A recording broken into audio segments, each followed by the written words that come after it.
Hi! So this week in the Module 4 storytelling video, I wanted to think a little outside of the box and do a topic that I had not covered, nor, if I can recall, any of my classmates have covered. And that is how the FDA fails to basically make sure that the food that we as Americans consume is healthy. And what got me thinking about that was the recent formula recall where a baby formula maker in Michigan, their plant was recently linked to a cluster of illnesses, and their inspection findings found that the plant was unsanitary, and that they were not basically operating and handling the formula the way that they were instructed to do, and like all the rules said they were supposed to do. And because of that, a lot of infants have become sick and have had to be hospitalized. And it got me thinking even more. I am Jen whatever. I'm on TikTok. And there are plenty of people around the world that love to compare American food to their food, like European or German food. And I never knew anything about other countries' foods. I never really knew that America was so poorly regulated. And so I did a little Google search for an article trying to compare like how bad off American food is. And so in this article, and I'll attach the link when I post this video, but American food companies knowingly produce healthier versions of their product to sell in countries like in Europe. So Quaker, the image shown, or the example, was for Quaker oatmeal, strawberries and cream, and it has a list that's like this long. But in the UK's version, the ingredients are like that long. It's like maybe 7 ingredients, and they're real. Like the strawberries and cream oatmeal has real strawberry pieces, whereas the US version has strawberry flavor and dehydrated apples, so it doesn't have strawberries in it. And there's a lot of things in European countries that are banned that we allow here. Specifically, a lot of specific food dyes, like yellow dyes 5 and 6, red dye 40, which I am not that well familiar with, but I have heard that it is strongly linked to ADHD in children. Blue dye number 1, and caramel coloring. And so those are linked to neurological problems, allergies, brain cancer, ADD, and ADHD. European countries also ban products that knowingly can cause cancer, and our FDA, they just approve anything.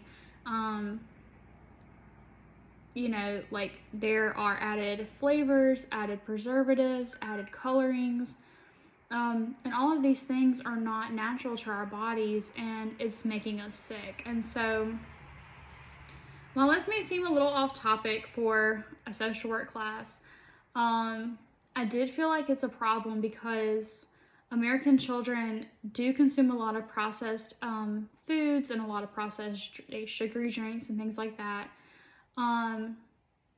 And I still feel like we don't really know the long-term effects of children who like grew up on Fruity Pebbles versus their parents who may have grown up on Raisin Bran versus their grandparents who grew up on cornflakes, and like each generation is different. Like I guess the quality gets worse and worse and worse. And so we don't know what 50 years of sugary processed food is really going to look like. I feel like because those kids are still growing and they haven't reached that age mark yet. And so a policy that affects the social problem, I don't know if there's one specific policy, but I will say that this problem lies with the FDA. They are the Food and Drug Administration. They are a federal organization, and I feel, of course, I don't really believe that any government body has our best interest in mind, but I do feel like where they stand, that they should do better. Everyone should do better than they do, I feel like.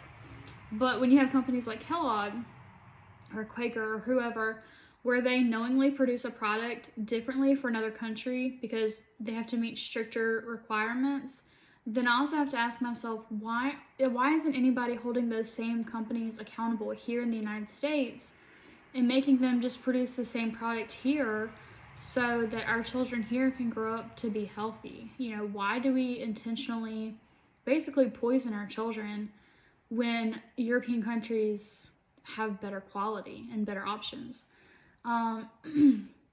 And if social workers did run the world and we didn't have to worry about money, corporations, or politicians, I would definitely, this would be a great practice for a great opportunity for macro practice, because I would lobby with lawmakers to change the FDA to have stricter standards like European standards, where so many products would then become banned from our food, from our makeup, our skincare, just everything that when you look on a label, for instance, I have Frosted Flakes here, and which there's not that many, right there. It's pretty short.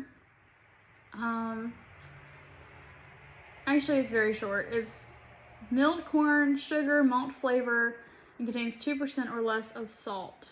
So I guess maybe that one wasn't that good of an option. I also have Cinnamon Toast Crunch. Me and my husband eat a lot of cereal. Okay, so for this one though, there's a few more ingredients, but this one has red dye number 40, yellow dye number 5, and blue dye number 1. Those are colors, and caramel color, excuse me. Those are colors that in the article that compares European and American food, those are banned in Europe. And they're in my cereal, so I guess no more Cinnamon Toast Crunch. There's also sunflower oil, fructose, maltodextrin, dextrose, trisodium phosphate. You know, I kind of heard the common saying, if you can't pronounce it, you shouldn't eat it. But we do it anyways. We blindly just consume all of this stuff because it's there for us. But I feel like somebody should be held accountable. I feel like if we want to continue to raise healthy generations, we should offer them healthy foods that are free of a lot of just junk, a lot of stuff that should never be in our food. I think kids would be able to focus better in school. I think they would feel better. Overall, they would be more healthy.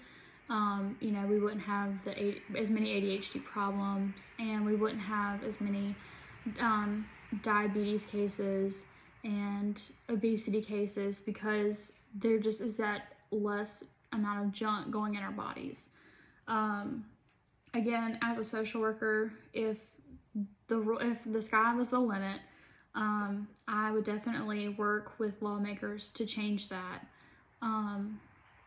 because our kids deserve better. And not just our kids, but we as adults deserve better. Our babies deserve better. You know, parents who have no other way to feed their child except through formula are limited with their options right now because companies don't care, lawmakers don't care, the federal government hardly seems to care.